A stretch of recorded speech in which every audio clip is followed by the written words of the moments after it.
Listen to me, my friend. If you are hearing this, I want you to know that what I am about to tell you, it's not so you feel sorry for me. I am not looking for pity. I just want to share with you what happened that night that changed my life forever. My name is Michael Rogers. I am 72 years old, and for 5 years, I lived like a ghost in the house that I bought with my own savings. That night, October 28th, I was sitting in my little room, that room that used to be the pantry, where Rose, my wife May, she rest in peace, used to keep the canned goods and beans for the whole year. That's where they kept me, my friend, in a space 6 feet by 9, with a folding cot and a small table where my few belongings barely fit.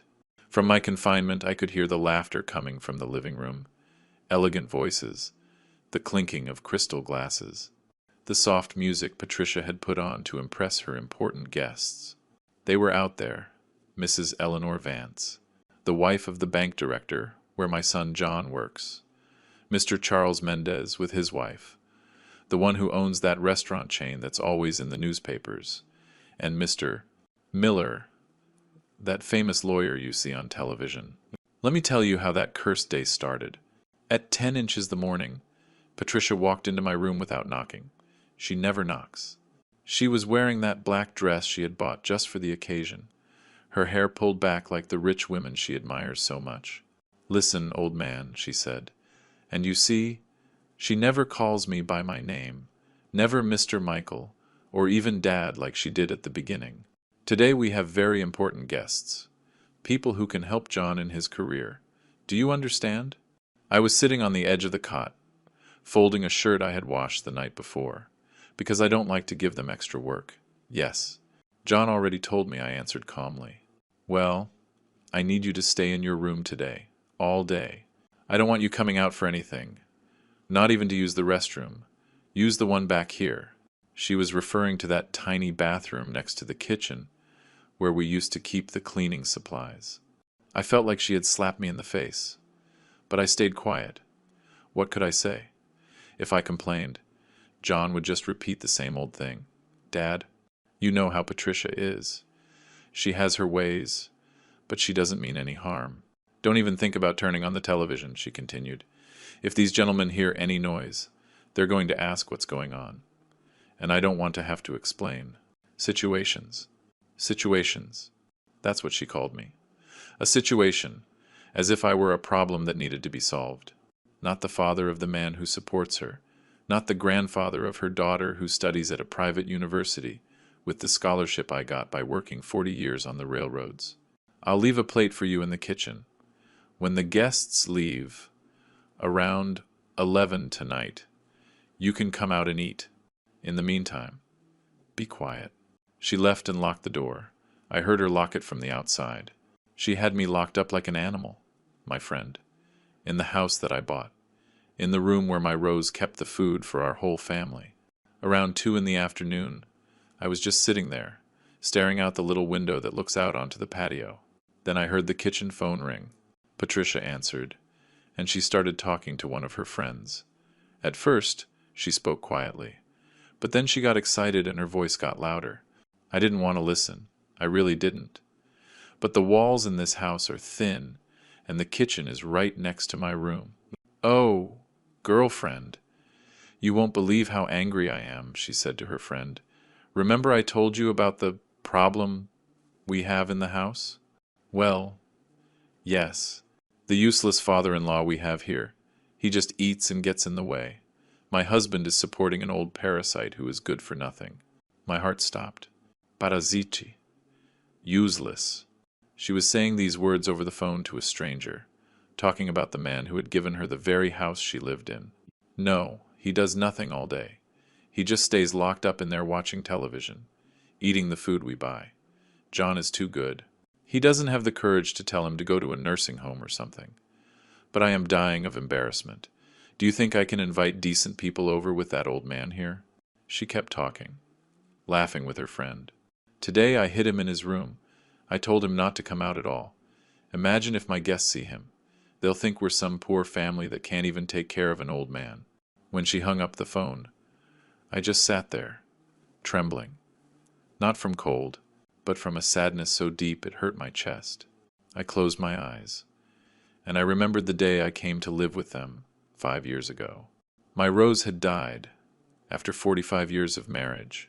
I was left alone in our little apartment downtown, not knowing what to do with all the silence.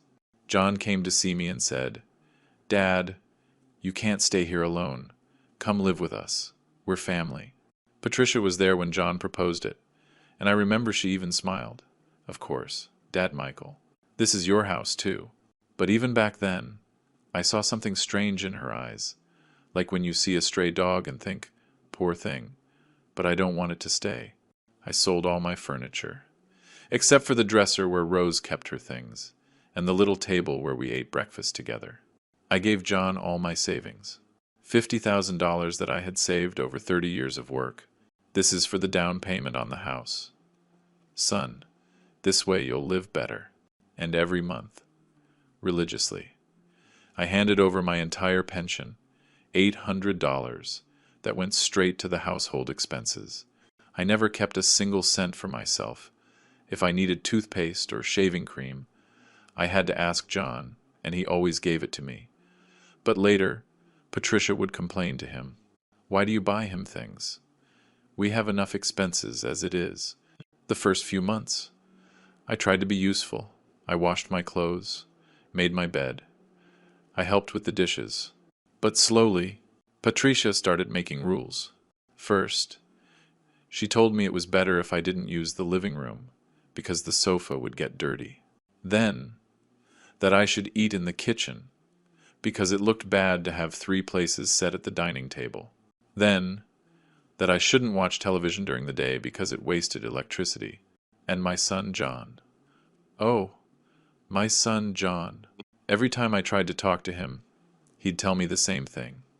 Dad, you know how Patricia is. She has her personality, but she doesn't mean it in a bad way. I'm under a lot of stress at work. Don't make more problems for me. Problems. I was a problem. The hours passed by that afternoon. I could hear Patricia preparing dinner, the smell of the good food she only cooked when she had guests. Roast chicken, saffron rice. All I would get, if anything, were the leftovers when the guests left. At 8, the guests started to arrive. I heard greetings, polite laughter, the sound of expensive shoes on the living room floor. Patricia offered them good tequila, imported wine, fancy appetizers. I knew all these sounds because I had heard them before, always from my confinement. What a beautiful house, I heard a woman's voice say. That must be Mrs. Eleanor.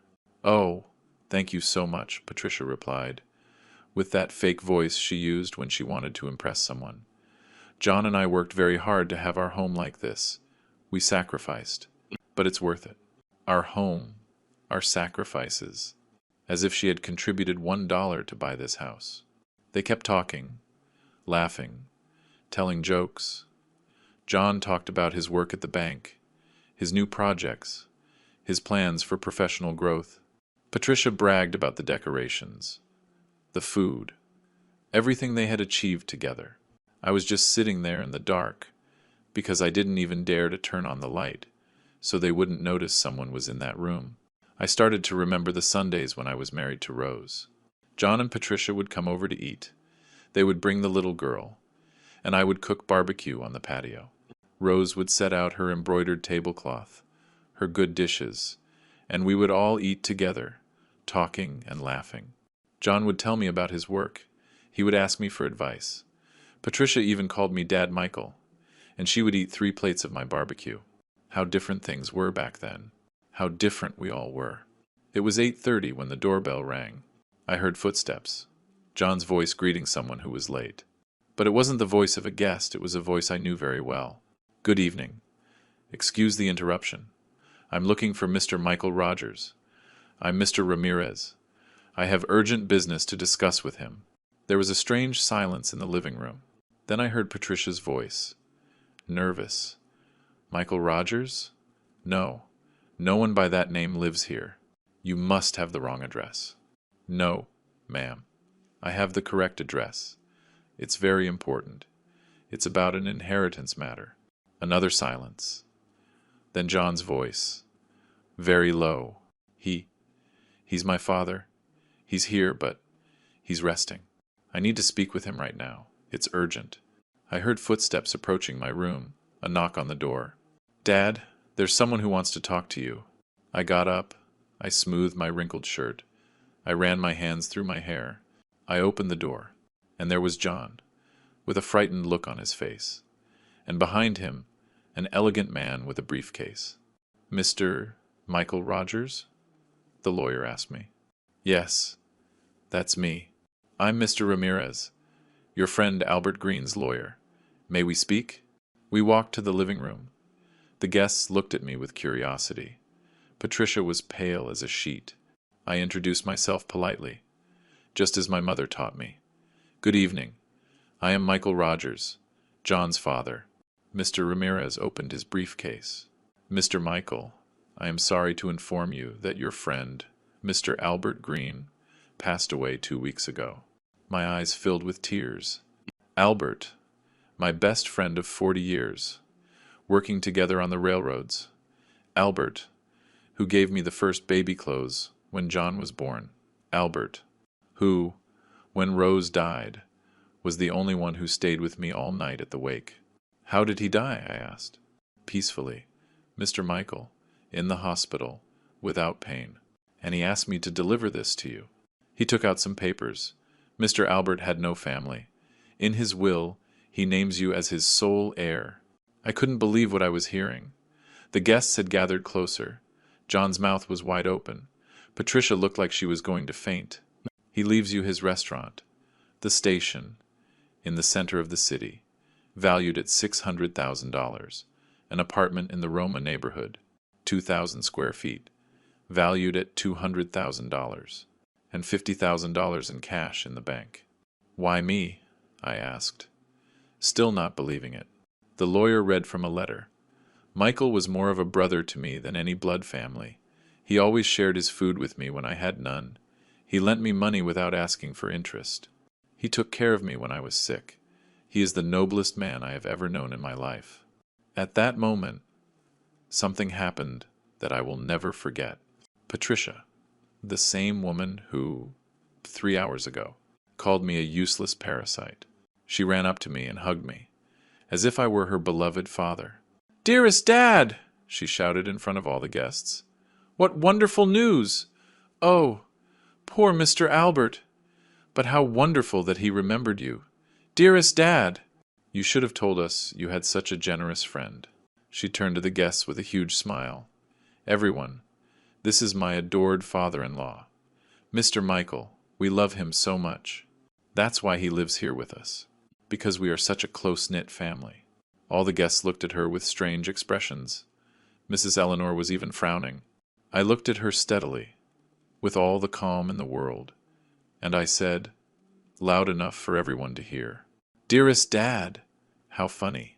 Patricia, just 3 hours ago, you told your friend on the phone that I am a useless father-in-law, that I only eat and get in the way, and that your husband is supporting an old parasite. The smile froze on her face. That night, after the guests left one by one, looking at me with respect and at Patricia with contempt, I stayed awake very late. John had tried to talk to me, but I told him I needed to be alone. Patricia locked herself in her bedroom, crying and screaming at my son that everything was his fault. I sat on the edge of my folding cot, my hands trembling, looking at the photograph of Rose that I always carry with me. In that photo, she is smiling, with her blue Sunday dress, the one she wore when we went to Mass at St. Joseph's Parish. Do you remember those times? My Rose, when you were with me, and I was Mr. Michael, not the problem or the parasite. When I had my place in the world, my chair in the living room, my side of the bed, my special coffee mug. I started to remember that terrible afternoon 5 years ago. Rose had been in the general hospital for 2 weeks. Lung cancer, even though she never smoked a single cigarette in her life. The doctor had told me that morning, "Mr. Michael, we've done everything we can, but there's nothing more to do. Take her home so she can be comfortable. I brought her in an ambulance to our apartment downtown, the one we lived in for 30 years. It was a small apartment, but it was ours. Rose had painted the walls a peach color because she said it made her happy. In the living room, we had the sofa where we sat to watch our shows, and in the bedroom, the double bed we bought when John got married. Rose died on a Tuesday morning, holding my hand. Her last words were, "Michael, take care of yourself. Don't let anyone disrespect you. You are a good man. Don't forget that." After the funeral, I was left alone in that apartment full of memories. Everything reminded me of her. Her apron hanging in the kitchen, her slippers next to the bed, the jar of Nivea cream on the dresser. I didn't know what to do with myself. I would get up, make coffee, and just stand in the living room, not knowing what for. John came to see me often those first few weeks. He would find me sitting on the sofa, staring at the wedding portrait hanging on the wall. "Dad, this isn't right," he told me. "You can't stay here alone, getting depressed. Come live with us. We're family. We should be together." Patricia also insisted, at least at the beginning. "Oh, Dad Michael, don't stay alone in this sad place. Our house is big. You'll have your own space. Come with us, so you can be surrounded by love." In the end, I agreed, because I thought they were right. Why would I stay alone, talking to the walls? I sold all the furniture, except for a few things with sentimental value: Rose's dresser, the photographs, the ceramic dishes we got as a wedding gift. And of course, I gave John all my savings for the down payment on the house. "With this, you can buy a beautiful house," I told him when I gave him the $50,000, "so my granddaughter can grow up in her own place, not paying rent." John hugged me that day. "Thanks. Dad, you're the best dad in the world. We'll always take care of you." The first few months were good, I won't lie to you. They gave me the room that had been the pantry, but they fixed it up nicely. Patricia even embroidered some pillowcases for me. "So you feel at home. Daddy," she would say. I tried not to be a burden. I got up early. I made my bed. I put my things away. I helped with the breakfast dishes. I swept the patio. I fixed whatever broke. I have a mechanic's hands. I can fix almost anything. I fixed their washing machine, to the refrigerator. I even installed a new ceiling fan in their bedroom. We ate together in the dining room. John would tell me about his work. I would give him advice on how to handle difficult bosses. The little girl would show me her homework. I helped her with math. Patricia cooked delicious food and always served me well. "Eat more. Dad Michael, you're too thin." But little by little, things started to change. First, it was small comments. "Oh, Dad Michael, it's better if you don't sit on the white sofa. It gets dirty very easily." Later, "You know what? To avoid washing so many dishes, you should just eat in the kitchen. It's more comfortable for everyone that way." One afternoon, some of Patricia's friends came over for coffee. I was in the living room watching the news when she told me, "Dad, don't you want to go to your room for a little while? We're just going to talk about women's things." At first, I thought it was normal. But then I realized that every time visitors came, I had to disappear. "It's just that the house looks more orderly without so many people in the living room," Patricia explained. The final straw was my granddaughter's birthday. She was turning 10, and Patricia threw a big party. She invited the parents of her schoolmates, elegant families with money. I helped all morning. I blew up balloons, moved tables. I even prepared a chicken for the main dish. When the guests arrived, Patricia pulled me by the arm. "Dad Michael, you know what? It's better if you stay in the kitchen. They're going to take a lot of pictures. And you, well, you look very simple next to these gentlemen. We don't want them to think we're a low-class family." I stayed in the kitchen all afternoon, serving drinks, washing dishes, listening to the laughter and music from afar. My own granddaughter, my son's daughter, celebrating her birthday, and I was there like a servant. When the guests left, I told John, "Son, it hurt me a lot that they wouldn't let me be at the party." John sighed. just like always. Dad, you know how Patricia is. She has her ways, but she doesn't mean it in a bad way. It's just that she cares a lot about what people will say. Please, don't make problems for me. I already have enough stress at work. Problems. I was always the problem. The humiliations became routine. I couldn't use the living room during the day because it would wear out the sofa. I couldn't watch television after 8 because the noise was bothersome. The good food was only for John and Patricia. I got the leftovers. Day-old refried beans, hard tortillas, chicken that was past its prime. Don't complain. Dad Michael Patricia would tell me when I looked at my plate with sadness, food is food. In other places, you wouldn't even have that. Once, I got sick with the flu and asked them to call a doctor. A doctor? For a little flu? No. Dad, just take some aspirin. I had to endure 3 weeks of coughing with a fever until it went away on its own. The worst day was when Patricia's sister came to visit from Dallas. I was in the living room reading the newspaper when they walked in talking. "And who is that?" the sister asked, pointing at me. "Oh, that's John's father. He lives with us," Patricia answered, with a strange, embarrassed voice. "And he can't live alone? Is he sick or something?" "No, he's fine. It's just that John is very sentimental. He doesn't want to leave him. But sometimes it's inconvenient, you know? Especially when we have visitors." I got up without saying a word and went to my room. There, I started thinking about my friend Albert. I remembered the years we worked together in the Grandview Railroad yards. How many times did we share our lunch when one of us didn't have money? How many times did he lend me tools? Or I lent him mine? When his mother got sick, all us co-workers pitched in money for the doctor. When John was born, Albert was his godfather. That was real friendship. Mutual respect. Sincere affection. What had I become in this house? A burden, an inconvenience, something to be hidden when decent people arrived. I remembered Rose's words. "Don't let anyone disrespect you. You are a good man." But I had allowed them to disrespect me every single day for 5 years. I had allowed them to treat me like a piece of old furniture that no longer serves a purpose, but they can't get rid of. That night, after the scene with Mr. Ramirez, after seeing Patricia hug me and call me dearest Dad in front of the guests, after hearing how the guests said goodbye to me with respect and barely shook her hand, I stayed awake, looking at my wife's photo. What did I become? Rose? I asked in a low voice. What did I become? Albert? I said to the darkness. I became a ghost.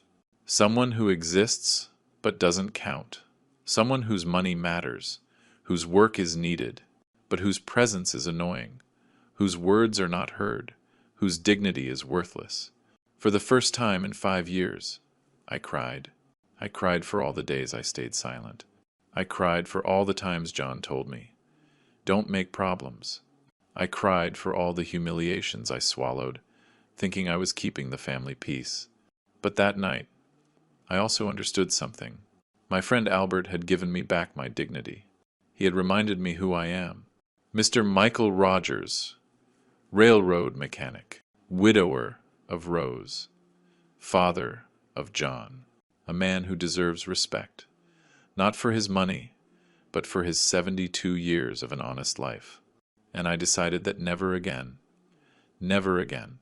would I allow myself to be treated as less than what I am. The next morning, I woke up with a clarity I hadn't had in years. It was as if I had been sleeping with a blindfold on for 5 years, and suddenly, someone had taken it off. I looked at Rose's photo on my nightstand and said, "Today, my love, I get my dignity back." It was 6 in the morning when I heard John getting up for work. My son always got up early. I taught him that. The early bird gets the worm. I used to tell him when he was a boy and didn't want to get up for school. I left my room and found him in the kitchen, making coffee. He had dark circles under his eyes. He looked tired. He had been arguing with Patricia all night. I heard them through the thin walls. "Good morning, Dad," he said, without looking me in the eye. Did you sleep well? Very well, son. Better than in a long time. He approached me with a pleading look. Dad, about last night. Patricia is very sorry. She says she doesn't know what came over her. She was just nervous about the dinner. She wants to apologize. I poured my coffee into the tin mug I use every day, the one Rose bought me 20 years ago at the market. Oh, really? Now she's sorry? Yes, Dad, and me too. We both want to apologize. And, well, now with this big inheritance, we can plan so many things together. We can fix up the house, make that room bigger like you always wanted, buy you a new bed, a television for your room. I looked at him calmly, drinking my coffee slowly. John, how old are you? 45. Dad, why? 45 years old. You're a grown man. For 5 years. You watched your wife humiliate me every single day. Watched her turn me into her servant. Watched her hide me when visitors came. Watched her give me leftovers like a dog. And every time I tried to talk to you, you told me the same thing. Don't make problems, Dad. John lowered his head. You're right, I was a coward. I wasn't the one making problems, John. The problem was that I allowed myself to be disrespected in my own house, the house I paid for with my savings. At that moment, Patricia came into the kitchen, her face washed, and dressed as if it were Sunday. She never got up this early, but she had obviously planned this conversation. Dearest Dad, she said, with the same fake voice from the night before. How did you wake up? Oh, I couldn't sleep from the shame. I am so embarrassed about what happened yesterday. I really don't know what got into me. I was so nervous. I just said foolish things. She came towards me as if to hug me. But I took a step back. Patricia, you and I both know that last night wasn't about nerves. It was because the truth finally came out, that for 5 years you have treated me like a burden in this house. No, Daddy, don't say that. You know we love you very much. That's why you live here with us, because we're a family. A family, I repeated. Do you know what a family is, Patricia? A family is where you are respected, where you have your place, where you don't have to ask permission to exist. John tried to intervene. Dad, we can start over. With Mr. Albert's inheritance, we can make a lot of plans. We can even buy a bigger house, where you'll have more space. I looked at both of them, and I realized something that made me very sad. They weren't sorry for how they had treated me.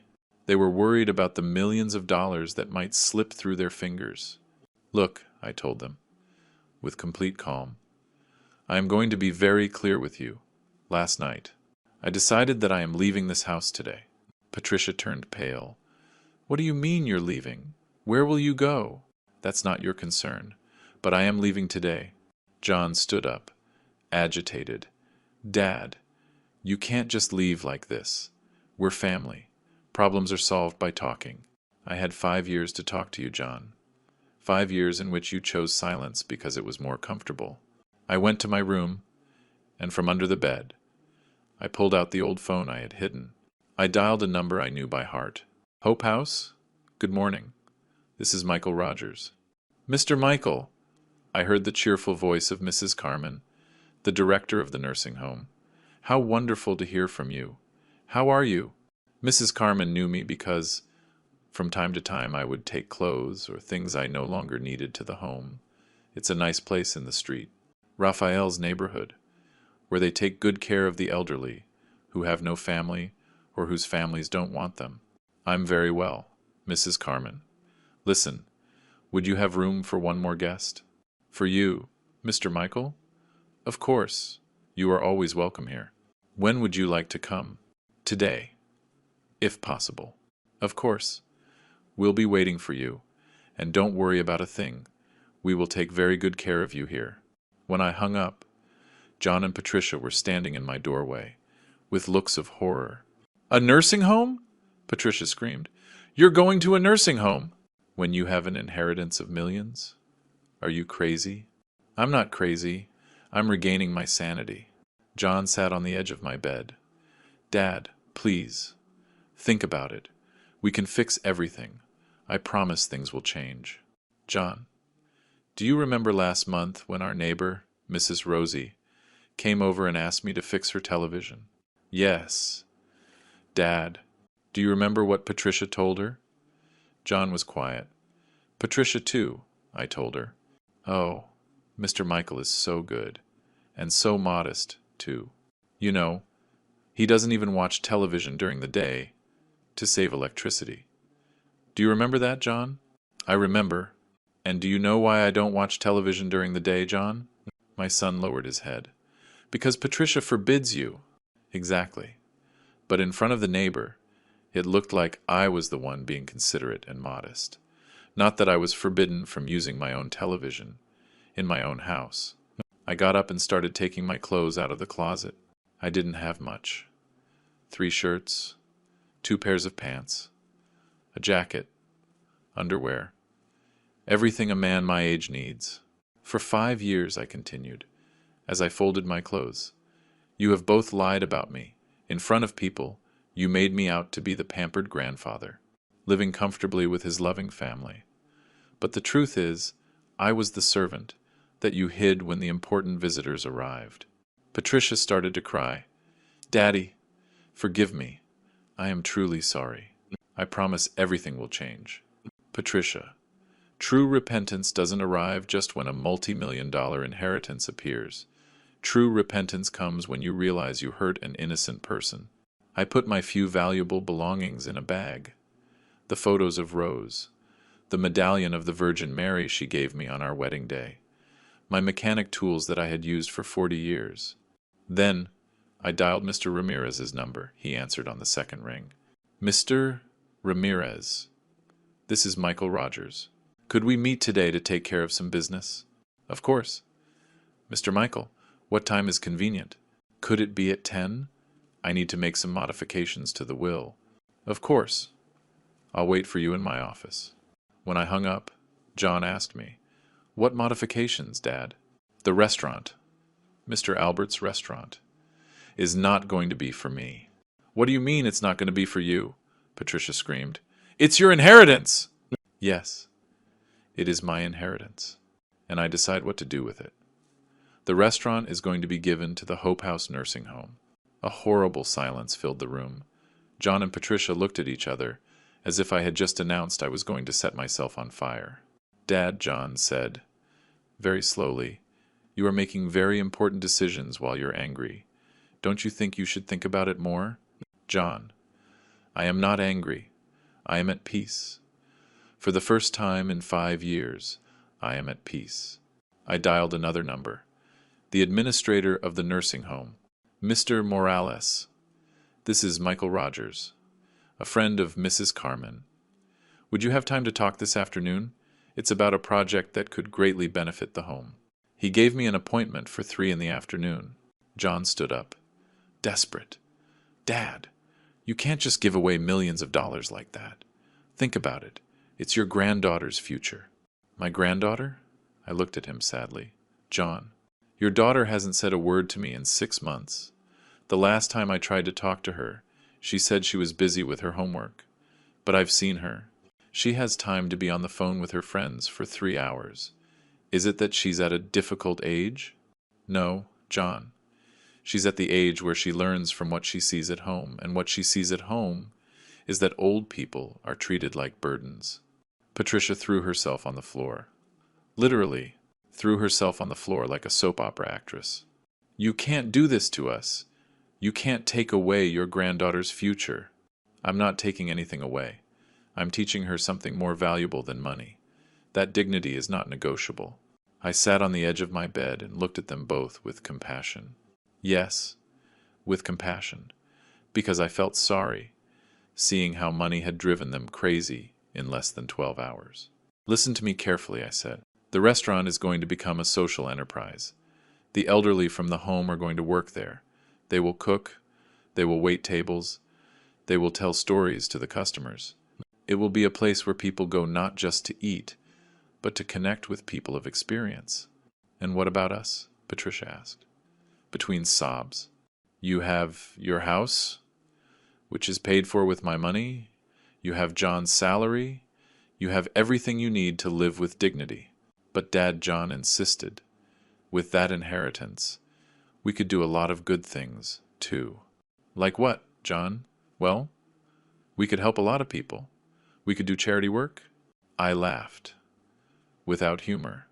John, we have lived in the same house for 5 years, and I never saw you do one charitable act for me.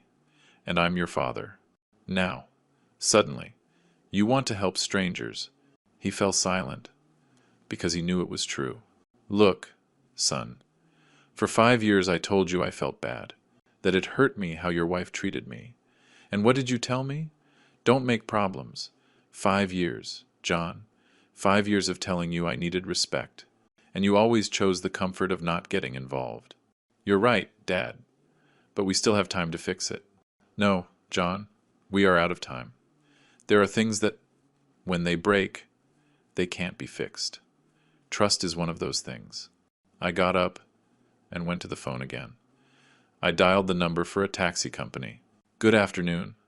I need a taxi for tomorrow morning, from the Del Valle neighborhood to the Street Raphael's neighborhood. What time, sir? At 8 in the morning. Very well. We have it noted. When I hung up, John and Patricia were hugging, both crying. Dad John said, "Give me one chance. One last chance to show you that I can be the son you deserve." I looked at him with great love, because, despite everything, he is my son. He is my blood. He is the boy I carried on my shoulders at the fair in Central Park when he was 5. John, I gave you that chance 5 years ago. I gave you that chance again 4 years ago, 3 years ago, 2 years ago, 1 year ago, last month. Every time I was humiliated and I said something to you, every time I asked you for help, every time I needed you to be my son, I gave you the chance to show who you are. But I'll change now. It's too late. Son, it's too late. That afternoon, I went to Mr. Ramirez's office. His office was in a beautiful building in the Roma neighborhood, with walls full of books and diplomas. He received me with great respect. He offered me coffee. He asked how I had slept after the news. I explained what I wanted to do with the restaurant. At first, he was quiet. Then, he smiled. "Mr. Michael, are you sure about this decision?" "More sure than anything I've done in my life." "And the apartment?" "That one, I'm keeping. It's where I'm going to live the rest of my days." I signed all the necessary papers. The restaurant, the station, would become a social enterprise, managed by Hope House. The profits would be divided between the restaurant's maintenance and the care of the elderly at the home. "Mr. Michael," the lawyer said, before I left, "your friend Albert would be very proud of this decision." "I hope so, Mr. Ramirez. I hope so." The next morning, I woke up with a peace I hadn't felt in years. It was as if a huge weight had been lifted from my shoulders. I got up, I washed my face with cold water, I combed my hair, and I got dressed in my clean shirt, the one I had ironed the night before. I pulled my old suitcase out from under the bed, that brown leather one that had been with me since I worked on the railroads. Rose always said it looked like a suitcase from the 1950 seconds. But I liked it because it was strong, durable, like a working man's luggage should be. I began to fold my few belongings, with the same care I used when I fixed a broken machine.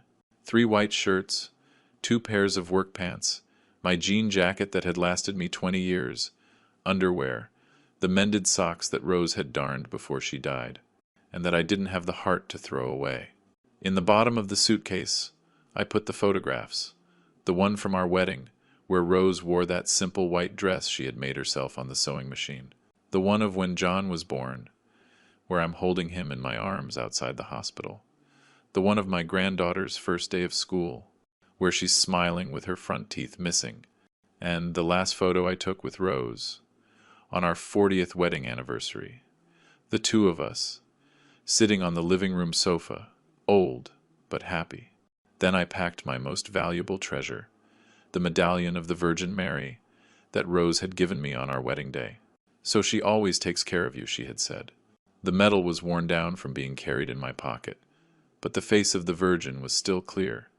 I kissed it before wrapping it in a handkerchief.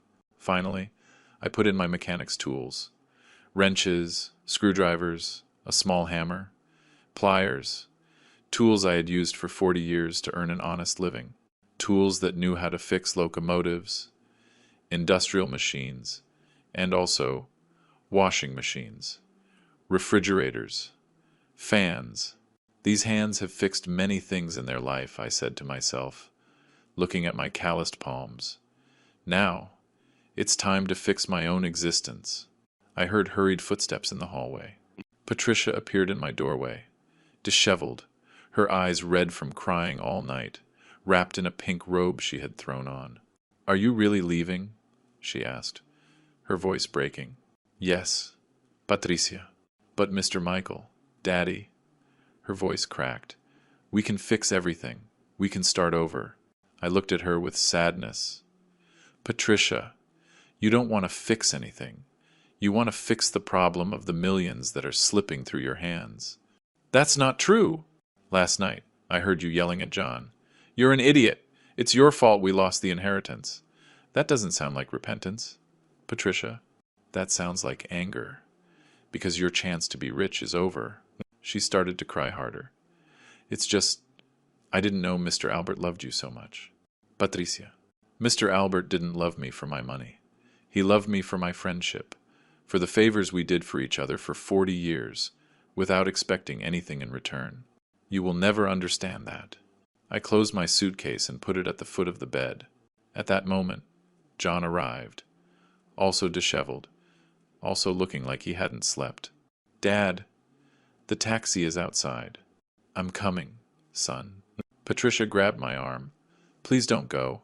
Think of your granddaughter. Think of your family." "Patricia, for 5 years, I thought about my family. I thought so much about my family that I forgot to think about myself." "But you can't go to a nursing home. You have money.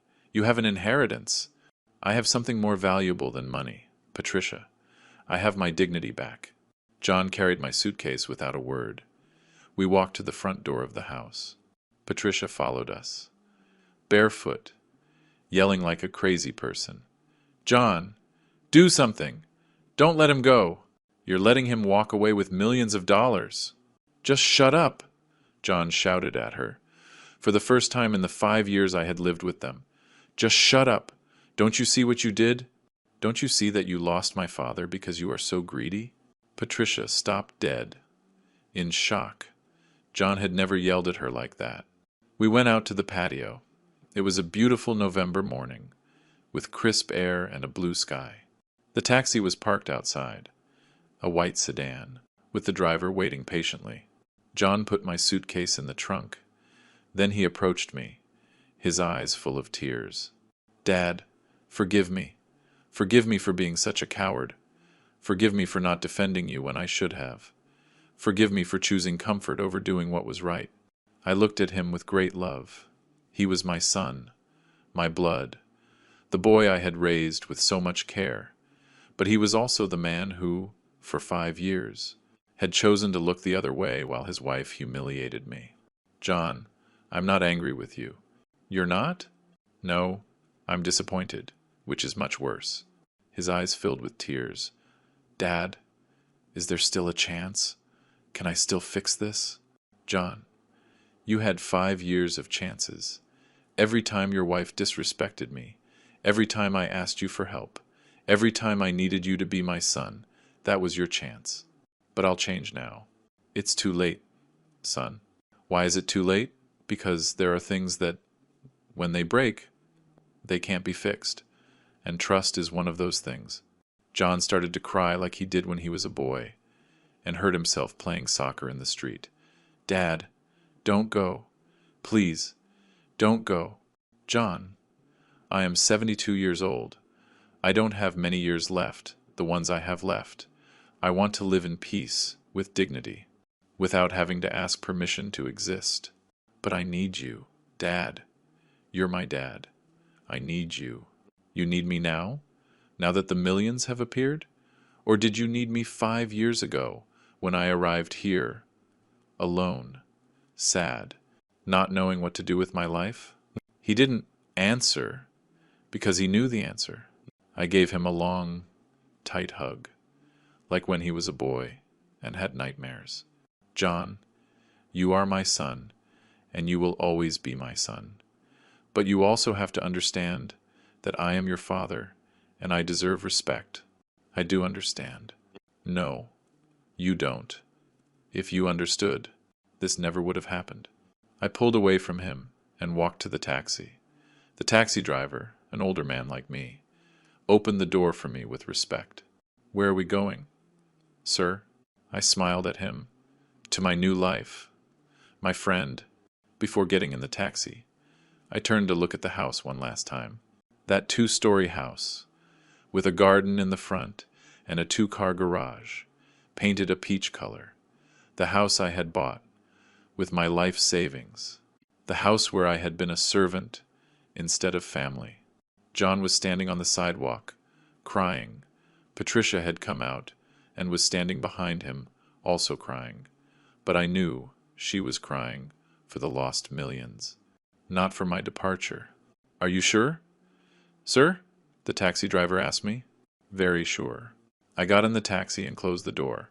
As we drove away, I saw in the rear window how John ran after the taxi for a few yards, shouting, "Dad! Dad!" But then he stopped and just stood in the middle of the street, watching me leave forever. The taxi driver looked at me in the rear-view mirror. Family problems. Sir? Not anymore, my friend. Not anymore. The apartment in the Roma neighborhood was everything Mr. Albert had told me. 2 bedrooms, living dining room, kitchen, a full bathroom, and the best part, a balcony with a view of the trees on the street. The walls were painted white, there were hardwood floors, and lots of light coming in through the big windows. Mrs. Carmen arrived around 11 in the morning to help me get settled.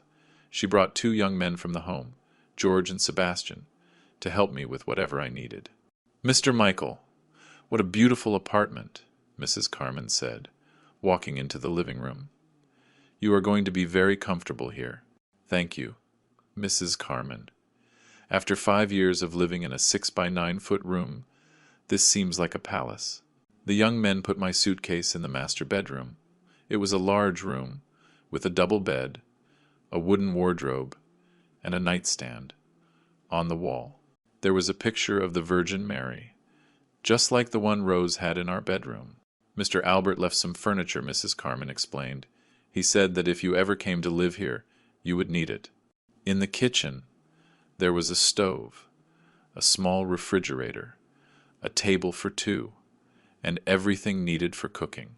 In the living room, there was a comfortable sofa, a coffee table, and a television. Not much, but everything a man my age needs to live peacefully. Mr. Michael George said, "Do you need us to go to the market, so you have food and everything?" Yes, boys, I would really appreciate that. We made a list. Coffee, milk, bread, eggs, beans, rice, tomatoes, onions, peppers.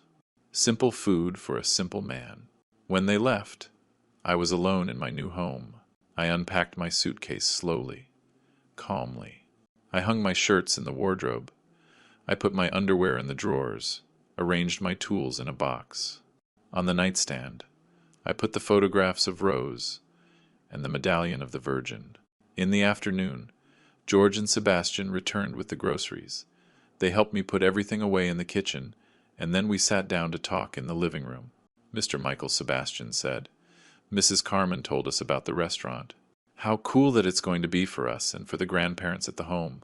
You all deserve it, boys. You know what it means to take care of older people with affection." "And you don't regret leaving your family?" George asked. "George, I didn't leave my family. My family left me 5 years ago. I only just realized it yesterday. They left around 6 in the evening. I was alone in my apartment, watching the sun set through the living room window.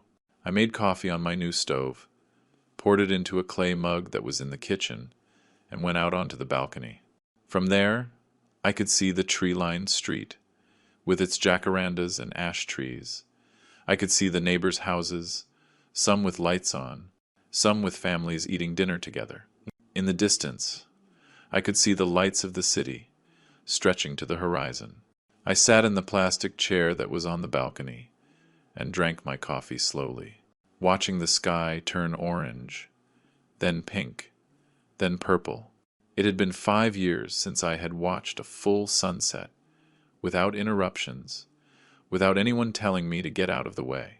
"Rose," I said in a low voice to the fading evening, "I remember who I am now." I took the medallion of the Virgin Mary out of my pocket and kissed it. "I am Michael Rogers. I am a railroad mechanic, retired with honor after 40 years of work. I am the widower of Rose Green, with whom I was happy for 45 years. I am John's father, even if he has forgotten how to be a son." A gentle breeze moved the leaves of the trees. Somewhere in the city, church bells rang, chiming 8 o'clock. But above all, Rose, I am a man with dignity, a man who deserves respect, a man who will no longer allow anyone to treat him as less than what he is. I sat there until it was completely dark. For the first time in 5 years, no one told me it was time to go to my room. For the first time in 5 years, no one turned off the television on me. For the first time in 5 years, I felt like I was in my own home, in my house, where I decided when to eat dinner, what to watch on television, what time to go to bed. In my house, where I could cry for Rose without anyone telling me it was time to get over it. In my house, where I could be Mr. Michael again. Not the burden, not the problem, not the parasite. I went inside the apartment, turned on the television, put on the news. Then I went to the kitchen and prepared a simple dinner, eggs with beans and warm tortillas. I sat at my little table and ate peacefully, looking out the window at the lights of the other apartments.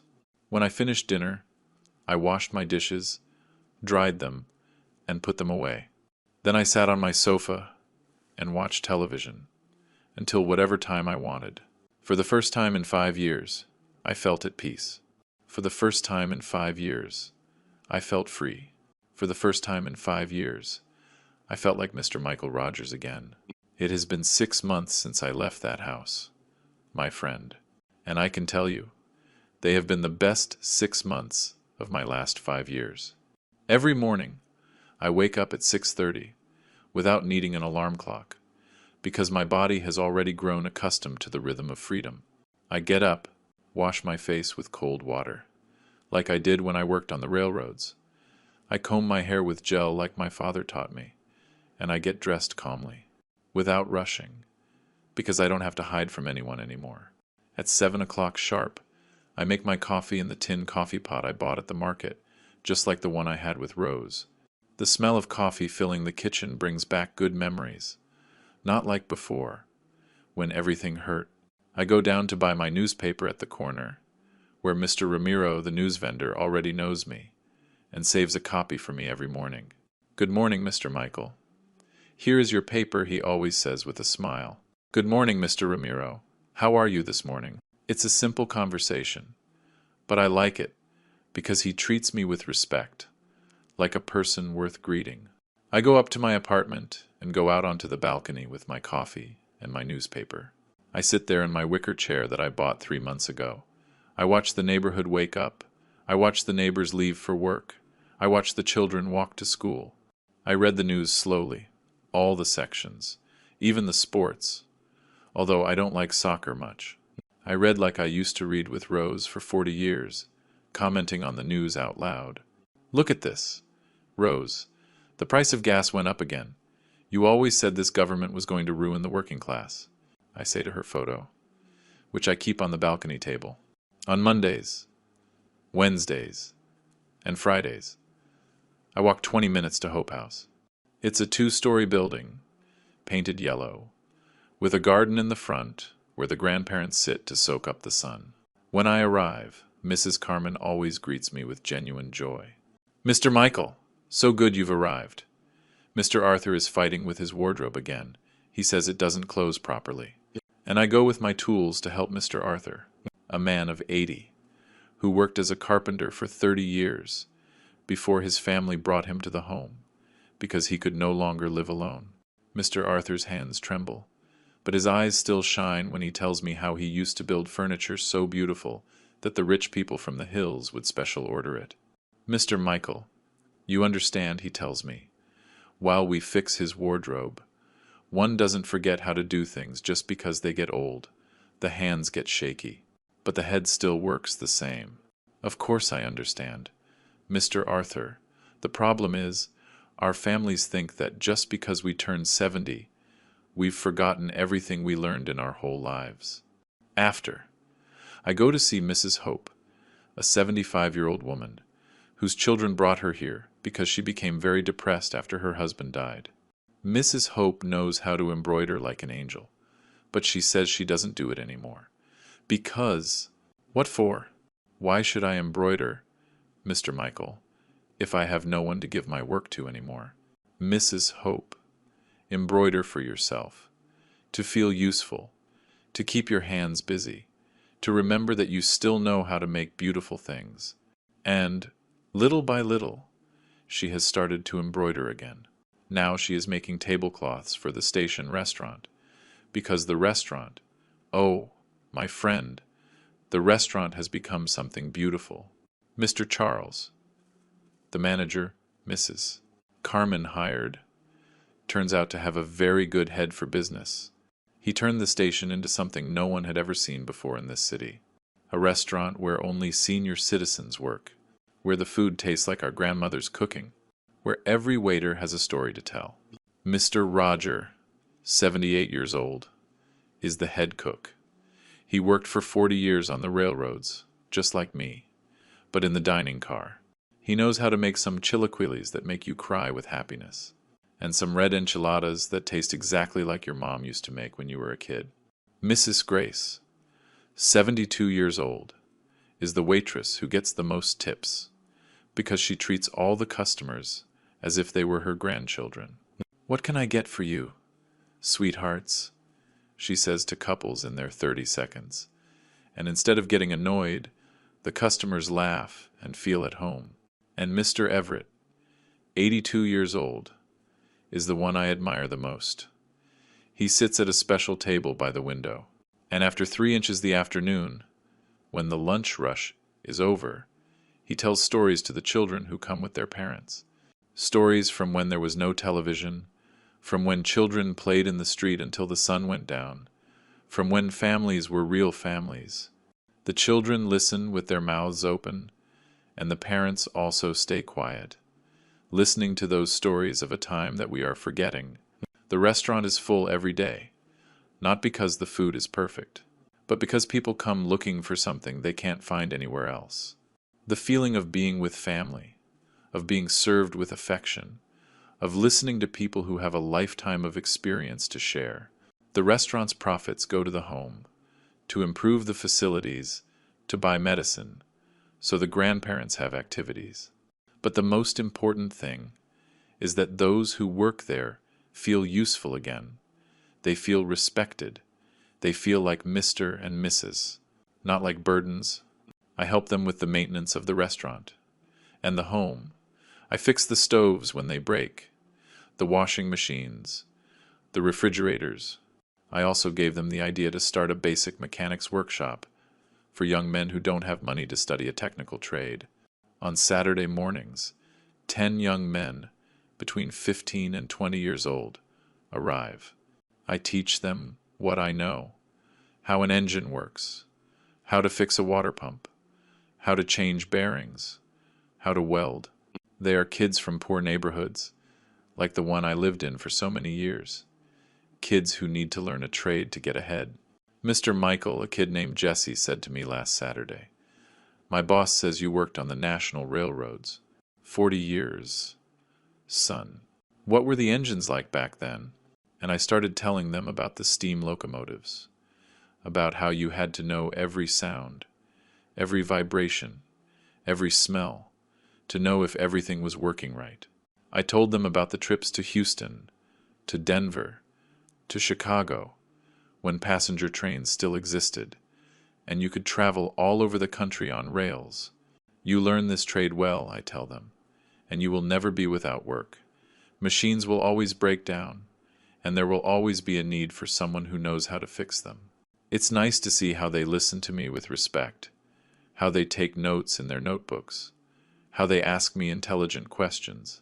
It reminds me of when John was little and used to ask me how things worked before he grew up and became a man who prefers not to ask uncomfortable questions.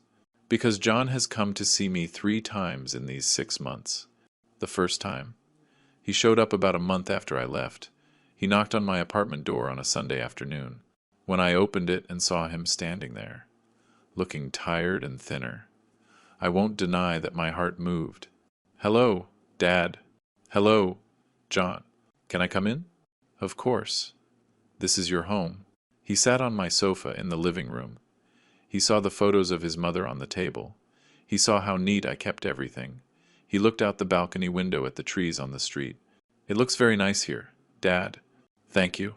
Are you okay? You don't need anything?" "I am very well, John. I don't need anything." He was quiet for a while. Then he started to talk. He told me that Patricia was very depressed, that she couldn't get over the fact that I had left with the inheritance, that she yelled at him every day, that she blamed him for everything. "She can't believe we threw away so many millions. She's not the same, Dad, since you left. All she does is reproach me. She says I'm an idiot, that it's my fault we lost the chance to be rich. And what do you tell her?" "I tell her she's right, that I was an idiot, but not for letting the money go, but for letting you go." I looked at him for a long time. "Do you really believe that, John?" "Yes, Dad, I really do." "And why do you think I was the one who left? Why don't you think you were the ones who kicked me out?" He couldn't answer me. He also told me that some of his friends had found out what happened that night at the dinner, that Mr. Charles Mendez, the one with the restaurants, had been telling people in his social circle how Patricia had denied me in front of him, how she had kept me hidden, as if I were a source of shame. People look at us differently now, Dad. Some don't talk to us the same way. And that bothers you?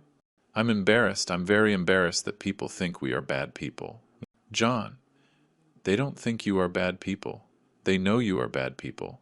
I served him coffee. We talked a while longer.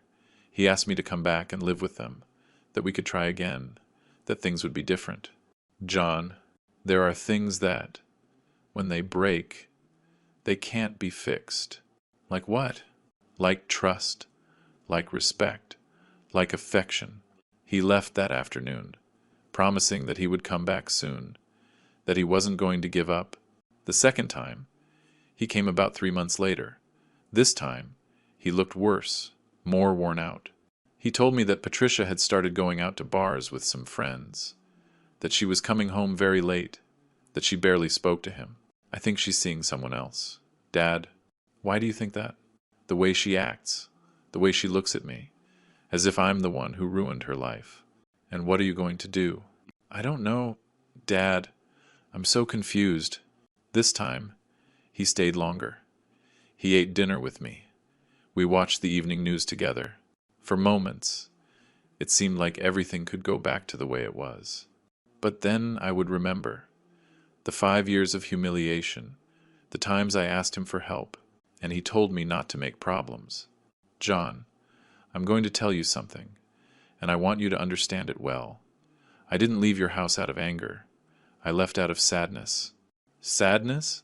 The sadness of realizing that my own son preferred to play dumb rather than defend his father.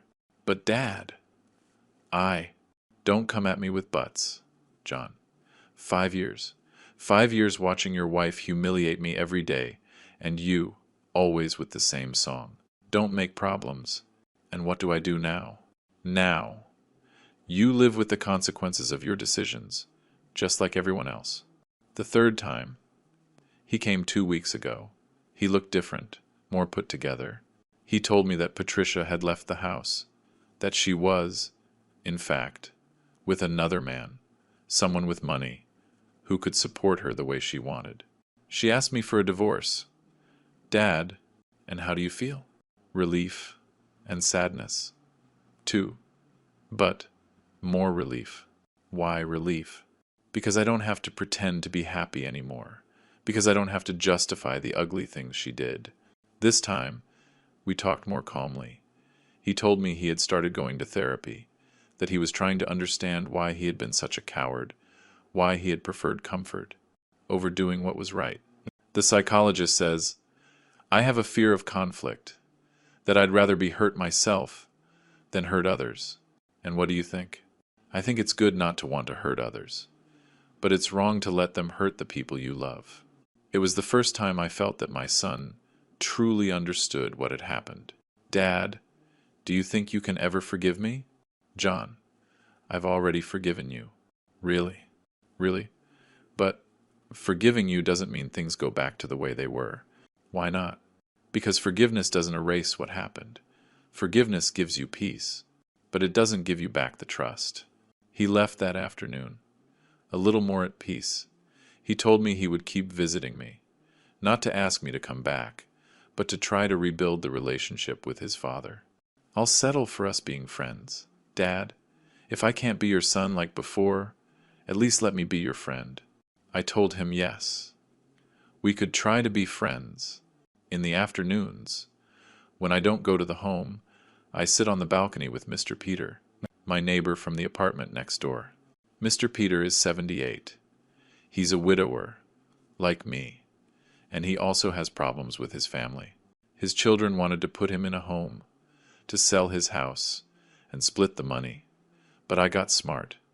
Mr. Michael, he tells me, while we play dominoes on the little table I put on the balcony. I sold the house myself. I bought this apartment, and I put the rest in the bank.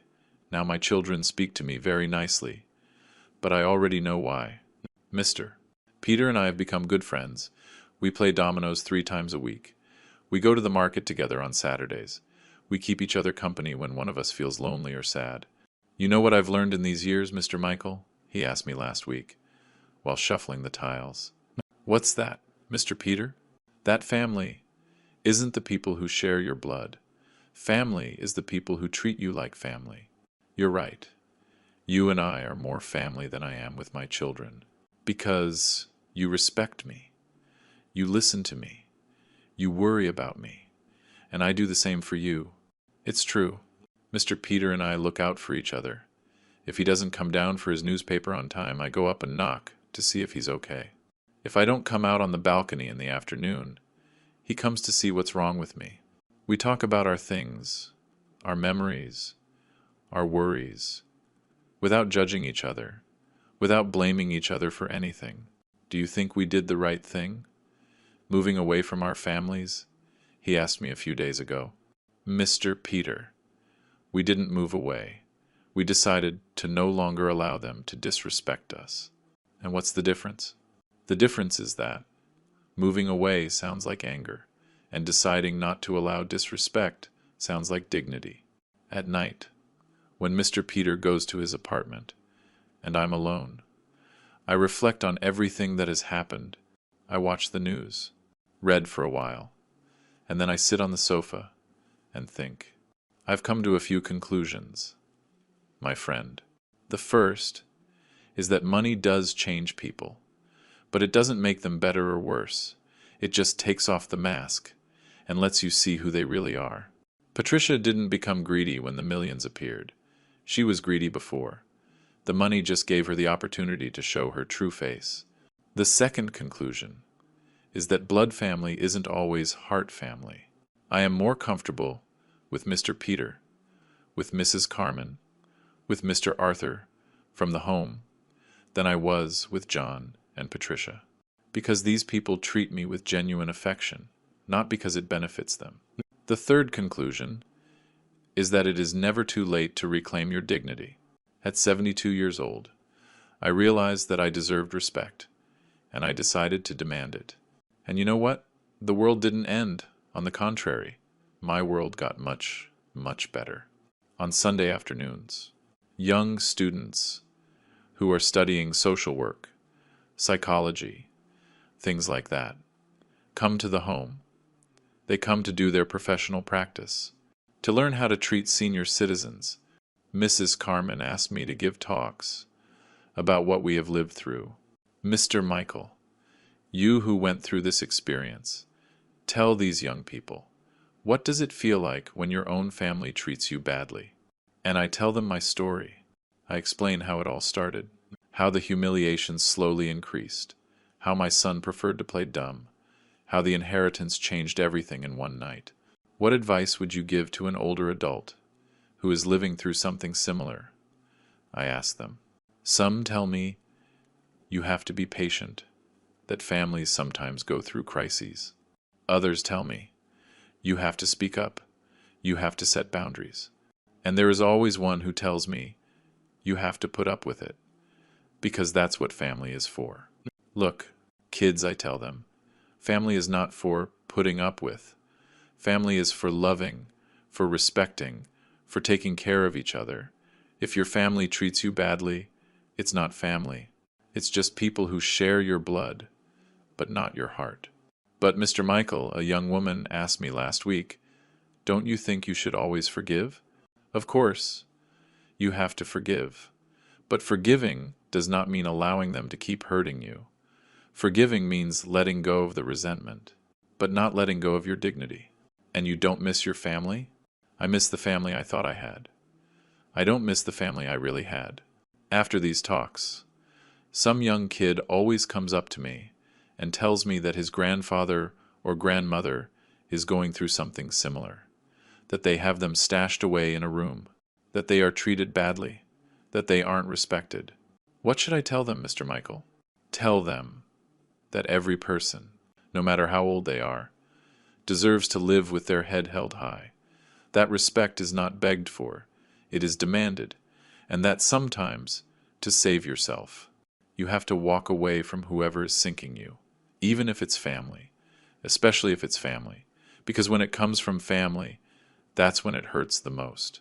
This afternoon, as I write this story I'm telling you, it occurs to me that maybe you, the one listening to me, are going through something similar. Maybe you have a relative who treats you badly, who doesn't respect you, who makes you feel like you are a burden. If so, I want you to know something. You are valuable. You deserve respect. You deserve to be treated well. Not because you have money, not because you are useful, but because you are a person. And people, all people, deserve dignity. It doesn't matter if you are 20 years old or 80. It doesn't matter if you live in a mansion or in a tiny room. It doesn't matter if you have a lot of money or none at all. You deserve to be treated with respect. And if the people who are supposed to love you don't give you that respect, then you have every right in the world to walk away from them. Because life is too short to spend it begging for affection, begging for respect, begging for a place in this world. Your place already exists. It is wherever you decide it is. It is where you are valued, where you are respected, where you can be yourself, without having to apologize for existing. It took me 72 years to learn this. I hope it takes you less time.